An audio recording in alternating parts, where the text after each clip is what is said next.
News 10 NBC at 6 begins with breaking news. We have breaking news in the case of a Wayne County woman detained by ICE. A federal judge just ordered Dolores Bustamante to be released from custody. Bustamante testified at a hearing in federal court yesterday, and Chief Investigative Reporter Berkeley Breen was in the room to hear it. He's live outside federal court now. Burke, she was days away from getting deported to Mexico. Now it looks like she's getting out.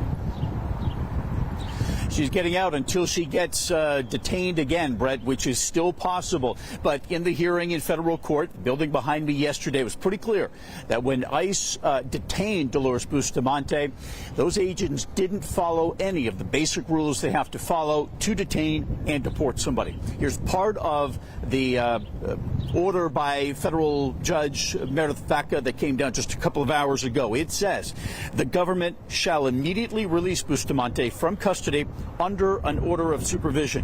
Prior to any redetention of Bustamante by the government, it must issue Bustamante a written notice of revocation of release. That's just one of the documents that ICE did not give Bustamante prior to detaining her at her scheduled check-in at ICE in Buffalo in April.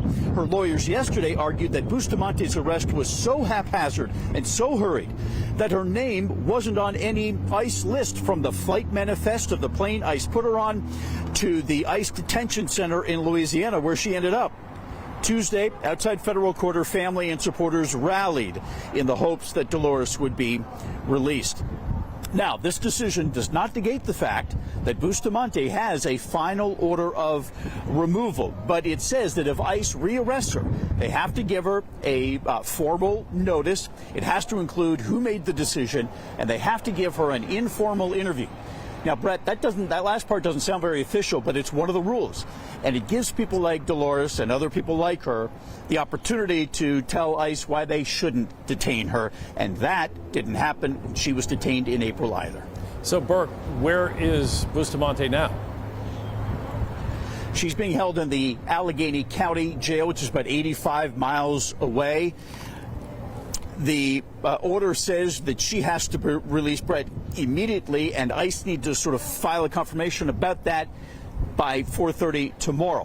What we're doing now is we're trying to reach out to some of her friends and family and lawyers to see if they're down in Allegheny County to welcome Dolores Bustamante when she gets released. All right, very good. Burke, thank you.